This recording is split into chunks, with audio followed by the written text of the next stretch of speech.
இது வந்து ஒரு பேக்கிங் வீடியோ. என்னென்ன ஹெர்பல் பிளான்ட்ஸ் வந்து நம்ம பேக் பண்ணி கொடுத்தோன்னு பார்க்கலாம். இது வந்து முயல் காதிலை, இது அதுக்கப்புறம் சில்வர் டஸ்ட், அதுக்கப்புறம் சித்தரத்தை, இந்த மாதிரி ஹெர்பல் பிளான்ட்ஸ் வந்து நிறையா நம்ம கிளைண்ட்டுக்கு வந்து பேக் பண்ணியிருந்தோம். எல்லாமே மதர் பிளான்ட்டாக தான் பேக் பண்ணியிருந்தோம். இது ஒரு sales plus free plants video தான். அண்ட் இதில் வந்து இருக்கிற பெரிய பெரிய பிளான்ட்டுமே வந்து 30, 40, 50 இந்த ரேஞ்சுக்குள்ளே தான் இருந்தது. சில்வர் டஸ்ட்டில் இவ்வளோ பெரிய பிளான்ட் வந்து அஃபோர்டபுளான ப்ரைஸில் கிடைக்கிறது ரொம்ப ரொம்ப கஷ்டம்.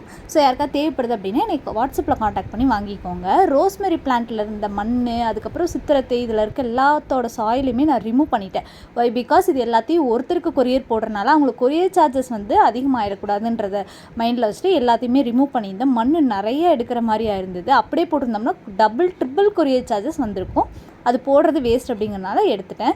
இந்த நீர் பிரம்மி பொடுதலே எல்லாமே வந்து கட்டிங்ஸாக வச்சாலே ஈஸியாக வளரக்கூடியது. டேபிள் ரோஸ் நம்ம எப்படி உடச்சி வச்சா வருமோ அதே மாதிரி தான் நீர் பிரம்மியும் பொடுதலையும்.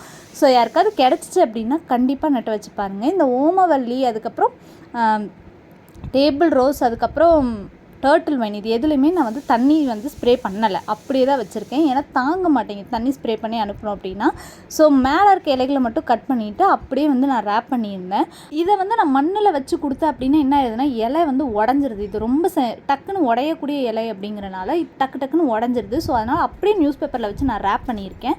வந்ததுக்கப்புறம் எடுத்து நீங்கள் ஓப்பன் பண்ணி அப்படியே நட்டு வச்சிங்கன்னா ஈஸியாக வளரும். இந்த கேசவத்தை வந்து நிறைய பேர் கேட்டிருந்தீங்க, இந்த ஃப்ளவர் வந்து விரிவே விரியாதானே. இப்போ பாருங்கள், வெயில் அடிக்கிறப்ப மட்டும் தான் அதோட ஃப்ளவர் வந்து ஃபுல்லாக ப்ளூம் ஆகும். மழை அந்த மாதிரி சீசனில் அப்படியே சுருங்கி தான் இருக்கும். இந்த இலைகள் வந்து ரொம்ப ரொம்ப பெருசாகிடுச்சு, எல்லாமே நல்லா பெருசாக இருக்குது. ஸோ எல்லாத்தையுமே குட்டி குட்டி கட்டிங்ஸாக கட் பண்ணியிருந்தேன்.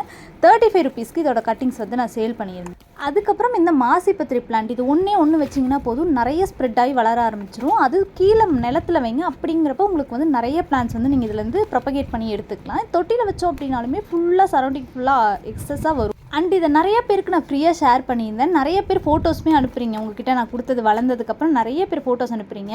ரொம்ப ரொம்ப பார்க்குறப்ப ரொம்ப ஹாப்பியாக இருக்குது. இது எல்லாத்தையுமே கட் பண்ணி எடுத்துக்கிட்டு நியூஸ் பேப்பரில் வந்து நான் ரேப் பண்ணியிருந்தேன். இந்த சில்வர் டஸ்ட் இது எல்லாத்தையுமே வந்து ஃபஸ்ட் தண்ணியில் நான் வந்து நனைச்சிட்டு தான் அடுத்து வந்து பேக் பண்ணேன். ஏன்னா போகிற வரைக்கும் அது சேஃபாக போகணும் அப்படிங்கிறனால. இந்த டர்ட்டில் வைன், மணி பிளான்ட், அதுக்கப்புறம் டேபிள் ரோஸ், இது எல்லாத்தையுமே ஒன்றா வச்சு சீட்ஸ் வந்து எல்லாமே ஃப்ரீயாக நான் வந்து கொடுத்துருந்தேன். இது எல்லாத்தையும் ஒன்றா பேக் பண்ணி டெலிவரி பண்ணிட்டேன். கொரியர் ஸ்லிப்புமே அனுப்பி கொடுத்துருந்தேன். பாய்.